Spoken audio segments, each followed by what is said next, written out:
Hello friends, ધોરણ 7 સામાજિક વિજ્ઞાન પાઠ 9 પૃથ્વીની આંતરિક રચના અને ભૂમિ સ્વરૂપો. ગત લેક્ચરની અંદર આપણે પૃથ્વીની આંતરિક રચના વિશેની માહિતી છે તે પ્રાપ્ત કરી, જેમાં પૃથ્વીની આંતરિક રચના, પૃથ્વીનો ગોળો છે તેની અંદર કેટલા કેટલા પડ આવેલા છે, તે પડ કેટલી જાડાઈ ધરાવે છે, કયા પડને કયા નામથી ઓળખવામાં આવે છે, જેમાં આપણે માહિતી મેળવી કે પૃથ્વી સપાટીનું જે બાહ્ય કવચ છે, બરાબર છે, જેના ઉપર આપણે વસવાટ કરીએ છીએ, તે કવચ 35 કિલોમીટર જાડું છે, જેને સિયાલ અને સીમા તેમ બે નામથી ઓળખવામાં આવે છે. સિયાલ એટલે ભૂ સપાટી અને સીમા એટલે સમુદ્ર સપાટી. સિયાલ શું કામ કહેવામાં આવે છે તો કે તે સિલિકા અને એલ્યુમિનિયમ મિશ્રિત હોવાથી તેને સિયાલ તરીકે ઓળખવામાં આવે છે. સમુદ્ર સપાટી છે તે સિલિકા અને મેગ્નેશિયમથી બનેલી છે, એટલા માટે તેને સીમા તરીકે ઓળખવામાં આવે છે. આમ આ પડ 35 કિલોમીટરની જાડાઈ ધરાવે છે. ત્યાર પછીનું પૃથ્વી સપાટીનું બીજું સ્તર જે અંદરના ભાગમાં છે, મેન્ટલ તરીકે તેને ઓળખવામાં આવે છે અને તે 2900 કિલોમીટર જેટલી જાડાઈ ધરાવે છે. પૃથ્વી સપાટીનો આંતરિક ભાગ છે તેને ભૂગર્ભ કહેવામાં આવે છે, જે બે ભાગમાં વિભાજિત છે, આંતરિક ભૂગર્ભ અને બાહ્ય ભૂગર્ભ, જે નીફે એટલે કે નિકલ અને ફેરસ ધાતુથી બનેલા છે. આ ભાગ છે તે 3500 કિલોમીટર જેટલી જાડાઈ ધરાવે છે. પૃથ્વી સપાટીની અંદર ગરમ ધગધગતો લાવા એટલે કે મેગ્મા રહેલો છે, બરાબર છે, જે ઘણી વખત બાહ્ય દબાણ ઘટવાને લીધે મેગ્મા છે તે ઉપરની તરફ ગતિ કરતો હોય છે, જે જ્વાળામુખી સ્વરૂપે બહાર નીકળે છે.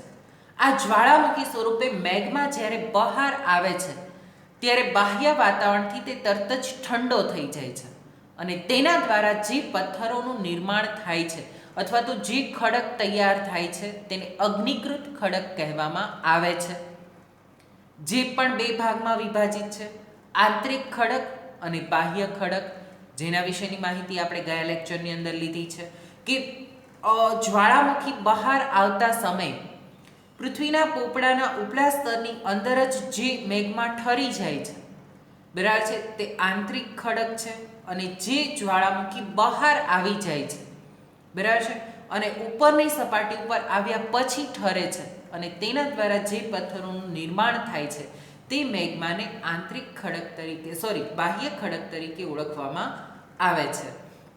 આજના લેક્ચરની અંદર આપણે ખડકોના અન્ય બે પ્રકારો જોવાના છે, જેમાં જળકૃત ખડક અને રૂપાંતરિત ખડકો. જળકૃત ખડક વિશેની માહિતી છે આપણે મેળવીએ તો ખડકો ઘસાય, અથડાય ને ટકરાઈને નાના ટુકડામાં ફેરવાય છે. આ નિક્ષેપ પવન, હવા, પાણી વગેરે દ્વારા એક સ્થળેથી બીજા સ્થળે પહોંચે છે, બરાબર છે. ખડકો છે, પથ્થરો છે, બરાબર છે. આ ખડકો જે જળકૃત ખડકો છે તેને પ્રસ્તર ખડકો તરીકે પણ ઓળખવામાં આવે છે. પ્રસ્તર ખડકો કે જળકૃત ખડકો. સેન્ડિમેન્ટ્રી છે તેનો લેટિન ભાષામાં અર્થ છે સેન્ડિમેન્ટ, એટલે કે તેનો અર્થ સ્થિર એવો થાય છે, બરાબર છે. જે સેન્ડિમેન્ટ્રી રોક, જળકૃત કે પ્રસ્તર ખડકો છે તે. આ સેન્ડિમેન્ટ્રી ખડકો એટલે કે જળકૃત ખડકો છે તે ઘસાતા હોય છે, એકબીજાની સાથે અથડાય, ઘસાય અથવા તો ટકરાઈને શું થાય છે, નાના ટુકડામાં ફેરવાઈ જાય છે. આ નિક્ષેપ પછી નાના ટુકડામાં ફેરવાયા પછી તે એક સ્થળેથી બીજા સ્થળે પણ જતા હોય છે. જે નિક્ષેપ પવન, હવા, પાણી વગેરે દ્વારા થતું હોય છે અને તે જમા થાય છે. નિક્ષેપિત ખડક દબાઈને એક નક્કર ખડકના સ્તર બનાવે છે, બરાબર છે. આ નિક્ષેપિત ખડકો જે એક સ્થળેથી બીજા સ્થળે જતા રહે છે, પછી શું થાય છે તો આ ખડકો દબાય છે અને જુદા જુદા નાના ટુકડામાં વિભાજિત થયેલા ખડકો દબાઈને પાછા એકબીજાની સાથે ચોંટી જાય છે અને તેના દ્વારા એક નક્કર ખડક સ્તર છે તેની રચના કરે છે. આ પ્રકારના ખડકને પ્રસ્તર ખડકો કહેવામાં આવે છે. દ્રષ્ટાંત તરીકે રેતીયો પથ્થર જે કણોથી બને છે, બરાબર છે. રેતીયો પથ્થર જે કણો દ્વારા બનેલો હોય છે. સોરી. આ ખડકોમાં વનસ્પતિ, પ્રાણી અને સૂક્ષ્મ જીવો ક્યારેક આ ખડકોમાં જોવા મળે છે, જે જીવાશ્મી પણ બને છે. બરાબર છે. ખડક છે તેનું ચિત્ર આપણે જોઈએ તો આ પ્રકારનો જળકૃત ખડક છે તે જોવા મળતો હોય છે. આ પ્રકારનો ખડક છે એ તમે અહીં જોઈ રહ્યા છો કે આ ખડક છે તે કેવું હોય છે? રેતીયો ખડક હોય છે. બરાબર છે. એટલે તેને ઘસવામાં આવતા ઝીણા ઝીણા કણો છે તેમાંથી છૂટા પડે. નદી કિનારે કે સમુદ્ર કિનારે ઘણી વખત આ પ્રકારના ખડકો છે એ તમે જોયેલા હશે. બરાબર છે. કેટલાક પથ્થરો છે એ આપણે હાથમાં લઈએ તો એકદમ નક્કર અને કડક હોય છે, જ્યારે આ જળકૃત કે પ્રસ્તર ખડકો છે, બરાબર છે, તે એટલા બધા કડક કે નક્કર હોતા નથી. કેવા હોય છે? દાણાદાર હોય છે. બરાબર છે. જેને ઘસવામાં આવતા તેમાંથી જુદા જુદા કણો છે તે છૂટા પડે છે, કારણ કે આ કણો છે તે દબાણની ક્રિયાથી જ બનેલા છે. બરાબર છે. અને પછી પાછા તે કણો છે તે છૂટા પડતા હોય છે. આ પ્રકારના ખડકોને રેતીયો ખડક પણ કહેવામાં આવે છે. ત્યાર પછી ખડકોનો જે પ્રકાર છે તેમાં રૂપાંતરિત ખડકો જે છે, પરંતુ તેના પહેલાં તમને એ વાત પણ જાણવી ગમશે કે જીવાશ્મી એટલે શું? તો ખડકોના સ્તરોના દબાયેલા મૃત વનસ્પતિ કે જંતુઓના અવશેષોને જીવાશ્મી, જીવ અને અશ્મિ, બરાબર છે. તેવી રીતે સમુદ્રની અંદરથી કે ખડકોની અંદર જે જીવોના અસ્તિત્વ રહેલા છે, બરાબર છે, અશ્મિ રહેલા છે, તેને જીવાશ્મી તરીકે ઓળખવામાં આવે છે. આ જીવાશ્મી ક્યાં જોવા મળે છે મિત્રો? જળસ્તર ખડકોની અંદર આ પ્રકારના જીવાશ્મી જોવા મળે છે. બરાબર છે. પ્રશ્ન તમને એ પ્રકારનો પૂછાય કે જીવાશ્મી છે તે ક્યાં અસ્તિત્વ ધરાવે છે, અથવા તો કેવા પ્રકારના ખડકોમાં જીવાશ્મી જોવા મળે છે? તો જીવાશ્મી જળસ્તર ખડકોની અંદર જોવા મળે છે. હવે આપણે ખડકોનો ત્રીજો પ્રકાર જે રૂપાંતરિત ખડકો છે તેના વિશેની માહિતી મેળવીએ તો અગ્નિકૃત ખડકો અને જળકૃત ખડકો ઊંચા તાપમાને અને અતિશય દબાણને કારણે રૂપાંતરિત ખડકોમાં ફેરવાઈ જાય છે. તેવા ખડકોને રૂપાંતરિત ખડક કહેવામાં આવે છે. તેના નામની જેમ જ આ ખડક પોતાનું કોઈ ચોક્કસ બંધારણ ધરાવતા નથી, એટલે કે આ ખડક છે તે અન્ય ખડકોનું રૂપાંતરણ છે. અગ્નિકૃત ખડકો મેગ્મામાંથી તૈયાર થાય છે. જળકૃત ખડકો છે તે પવન, હવા કે જળ વગેરેના નિક્ષેપણ અને દબાણની ક્રિયા દ્વારા આ ખડકો તૈયાર થાય છે. અને આ ખડકો જ્યારે બીજા સ્વરૂપમાં ફેરવાય ત્યારે તેને રૂપાંતરિત ખડકો કહેવામાં આવે છે. એટલે કે અગ્નિકૃત અને જળકૃત ખડકો છે તે જુદા જુદા સ્વરૂપોમાં ફેરવાઈ જતા હોય છે, અને ત્યારે જે ખડકો તૈયાર થાય છે તેને રૂપાંતરિત ખડકો કહેવામાં આવે છે. દ્રષ્ટાંત તરીકે આપણે જોઈએ તો ચીકણી માટી સ્લેટમાં અને ચૂનાના પથ્થર અને આરસ પહાણમાં ફેરવાઈ જાય છે. બરાબર છે. કે ચીકણી માટી હોય છે તે સ્લેટ, ચૂનાનો પથ્થર કે આરસ પહાણની અંદર છે તે ફેરવાઈ જતા હોય છે. આકૃતિની અંદર પણ તમે જોઈ રહ્યા છો કે રૂપાંતરિત ખડકોનું નિર્માણ કેવી રીતે થાય છે. બરાબર છે. તો પ્રસ્તર ખડક કે અગ્નિકૃત ખડકો છે, બરાબર છે, તે અગ્નિકૃત ખડકો છે તે કેમાંથી બનેલા છે? મેગ્મામાંથી બનેલા છે. બરાબર છે. તેમાંથી અગ્નિકૃત ખડકોની રચના થાય છે અને પછી તે રૂપાંતરિત ખડકમાં ફેરવાઈ જાય છે. પ્રસ્તર ખડકો છે, બરાબર છે, તે જમીનની દબાણ અને પાણીની ક્રિયાથી તૈયાર થાય છે. તેને જળકૃત ખડકો પણ કહેવામાં આવે છે. અગ્નિકૃત ખડકોમાંથી પણ ઝીણા ઝીણા કણો ભેગા બનીને પ્રસ્તર ખડકોની રચના છે તે થતી હોય છે. આ ઉપરાંત બાજુની આકૃતિમાં તમે પૃથ્વીનો પોપડો જોઈ રહ્યા છો. તેમાંથી જ્યારે લાવા છે તે બહાર આવે છે ત્યારે કેવો ઢગ બનાવે છે? શંકુ આકારનો ઢગ બનાવે છે. શંકુ આકાર એટલે કેવો? ઉપરથી સાંકડો અને નીચેથી પહોળો જે ભાગ હોય બરાબર છે. તે શંકુ આકાર છે તે તૈયાર કરે છે અને મેઘમાં બહાર આવતા જ બાહ્ય વાતાવરણના સંપર્કમાં આવતા તે મેઘમાં શું થાય છે, તરત જ ઠંડો પડી જાય છે અને આ ઠંડા પડી ગયેલા મેગ્મામાંથી અગ્નિકૃત ખડકો છે તે તૈયાર થાય છે.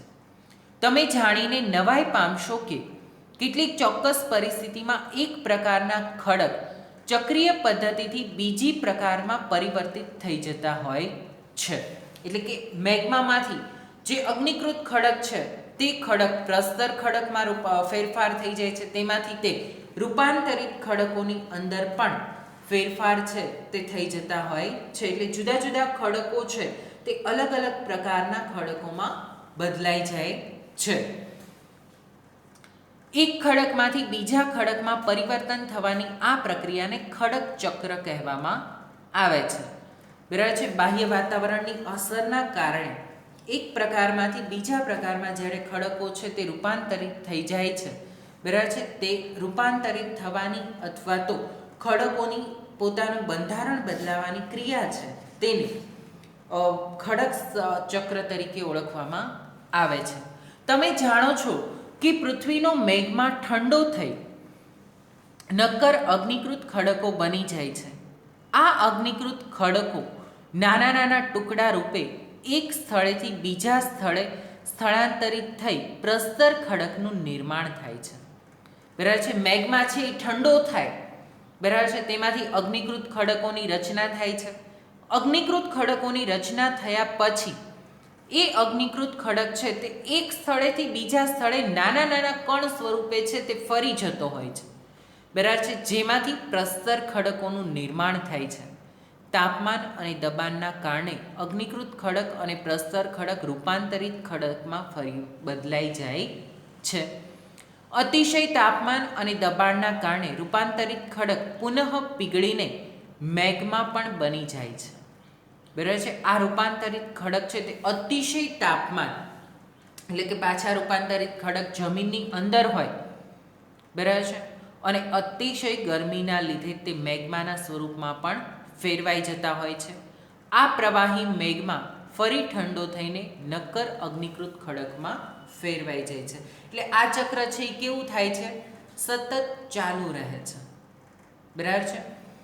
અગ્નિકૃત ખડકોમાંથી પ્રસ્તર ખડકો બને છે, પ્રસ્તર ખડકોમાંથી રૂપાંતરિત ખડક બને છે, રૂપાંતરિત ખડક વળી પાછા અત્યંત ગરમીના લીધે પોતાના મૂળ સ્વરૂપમાં એટલે કે મેગ્મામાં ફેરવાઈ જાય છે. વળી પાછા મેગ્મામાંથી અગ્નિકૃત ખડકો, રૂપાંતરિત ખડકો, પ્રસ્તર ખડકો, રૂપાંતરિત ખડકો, તે ચક્ર સતત છે તે ચાલુ રહે છે. આ પ્રવાહી મેઘમાં ઠંડો થઈને નક્કર અગ્નિકૃત ખડકમાં ફેરવાઈ જાય છે. ખડકો આપણા માટે ખૂબ જ ઉપયોગી છે. નક્કર ખડકોનો ઉપયોગ સડક, મકાન અને ઇમારતો બનાવવા માટે કરવામાં આવે છે. આ ખડકો છે તે આપણા માટે ખૂબ જ ઉપયોગી છે. નક્કર ખડકો, જે ખડક ખૂબ જ મજબૂત છે, તેમાંથી સડકો એટલે કે રસ્તાઓ, ઇમારતો, બિલ્ડિંગમાં પણ તેનો ઉપયોગ કરવામાં આવે છે અને મકાનો છે તે બનાવવામાં તેનો ઉપયોગ કરવામાં આવે છે. ખડક ખનિજોમાંથી બને છે. ખનિજ કુદરતી સ્વરૂપે મળતો પદાર્થ છે. કુદરતી રૂપે મળતો પદાર્થ છે, તેમાં નિશ્ચિત ભૌતિક ગુણધર્મ અને નિશ્ચિત રાસાયણિક મિશ્રણ હોય છે. આ ખનિજ માનવ જાતિ માટે ખૂબ જ મહત્ત્વનું છે. કેટલાક ખનિજોનો ઉપયોગ ઈંધણ તરીકે પણ થાય છે. કોલસો, કુદરતી વાયુ, ખનિજ તેલ અને પેટ્રોલિયમ અને તેનો વિવિધ ઉપયોગ ઉદ્યોગો, ઔષધિ બનાવવામાં પણ થાય છે, જેમ કે લોખંડ, એલ્યુમિનિયમ, સોનું અને યુરેનિયમ વગેરે ખનિજો છે તેનો ઉપયોગ જુદી જુદી ધાતુઓ બનાવવા માટે પણ આ ખનિજોનો ઉપયોગ છે તે કરવામાં આવે છે. મિત્રો, અહીં ચિત્રની અંદર તમે રૂપાંતરિત ખડક છે તે જોઈ રહ્યા છો, બરાબર છે. આ ખડકો છે તે અગ્નિકૃત ખડકો અને જળસ્તર ખડકોમાંથી આવી રીતે જુદા જુદા ખડકો રૂપાંતરિત ખડકમાં નિર્માણ પામતા હોય છે, બરાબર છે. ત્યાર પછી આપણે જોયું કે ખડકો છે તે આપણને જુદી જુદી રીતે ઉપયોગી થાય છે. પ્રશ્ન તમને એ પ્રકારનો કે ખડકની ઉપયોગિતાઓ જણાવો. બરાબર છે. તો ખડક છે જે ખડક વિવિધ ખનિજોમાંથી બને છે. આ હું તેની ઉપયોગિતાના જવાબ બોલી રહ્યો છું. વિવિધ ખનિજોમાંથી બને છે. કુદરતી રૂપે જોવા મળતો પદાર્થ જેમાં નિશ્ચિત ભૌતિક ગુણધર્મ અને રાસાયણિક મિશ્રણ હોય છે. ખડક માનવ જાતિ માટે ખૂબ જ મહત્ત્વનું છે. કેટલાક ખડકોનો ઉપયોગ ઈંધણ તરીકે થાય છે, જેમ કે કોલસો, કુદરતી વાયુ, ખનિજ તેલ, પેટ્રોલિયમ. તેનો વિવિધ ઉપયોગ થતો હોય છે. બરાબર છે કે આ કોલસો છે તે ઈંધણ તરીકે આપણે વિદ્યુત પ્રાપ્ત કરવામાં, રેલગાડીમાં, તે બધી જગ્યાએ ઈંધણ તરીકે તેનો ઉપયોગ કરીએ છીએ. કુદરતી વાયુ પણ ખડકમાંથી છૂટો પડે છે. ખનિજ તેલ ખડકો દ્વારા આપણને પ્રાપ્ત થાય છે. પેટ્રોલિયમ પેદાશો જે આપણે પ્રાપ્ત કરીએ છીએ તે દ્વારા ઔષધિ ઈંધણ તરીકે તેનો ઉપયોગ કરવામાં આવે છે. ઔષધિ બનાવવા માટે પણ કેટલાક ખડકોનો ઉપયોગ કરવામાં આવે છે. એટલે કે જુદા જુદા પ્રકારની માટી છે તેનો ઔષધિ દવાઓ તરીકે પણ ઉપયોગ કરવામાં આવે છે. જેમ કે લોખંડ, એલ્યુમિનિયમ, સોનું, યુરેનિયમ, આ બધી ધાતુઓ છે. ધાતુ સ્વરૂપે પણ તે આપણને ઉપયોગી થાય છે. આજનો લેક્ચર આપણે અહીંયા સુધી રાખીએ છીએ. હવે પછીના લેક્ચરની અંદર આપણે ભૂમિ સ્વરૂપોનું નિર્માણ, મુખ્ય ભૂમિ સ્વરૂપો વિશે માહિતી છે તે પ્રાપ્ત કરશું. અને સમુદ્રના મોજાઓ કેવી રીતે ફરી વળે છે, હિમનદી શું કાર્ય કરે છે, પવન શું કાર્ય કરે છે, નદીઓ શું કાર્ય કરે છે, તેના વિશેની માહિતી છે એ હવે પછીના લેક્ચરની અંદર આપણે મેળવશું. આજનો લેક્ચર અહીંયા સુધી રાખીએ છીએ. લેક્ચરનું હોમવર્ક છે તેમાં તમારે જળકૃત ખડકો જે આજે આપણે ભણી ગયા, બરાબર છે, અહીં દર્શાવેલ છે તે જળકૃત ખડક વિશેની માહિતી લખવાની છે. ત્યાર પછી રૂપાંતરિત ખડકો અને ખડક ચક્ર સમજાવો. બરાબર છે. એટલે આ ખડક ચક્રની આકૃતિ છે તે સમજાવવાની છે. ખડક ચક્ર છે તે સમજાવવાનું છે. અને રૂપાંતરિત ખડકો કોને કહેવામાં આવે છે તે લખવાનું છે. અને ખડકોની ઉપયોગિતા જણાવો. આ 3 પ્રશ્નોના જવાબ છે તે તમારે આજના લેક્ચરના હોમવર્કમાં તૈયાર કરવાના છે. ત્યાં સુધી રાખીએ છીએ. Thank you.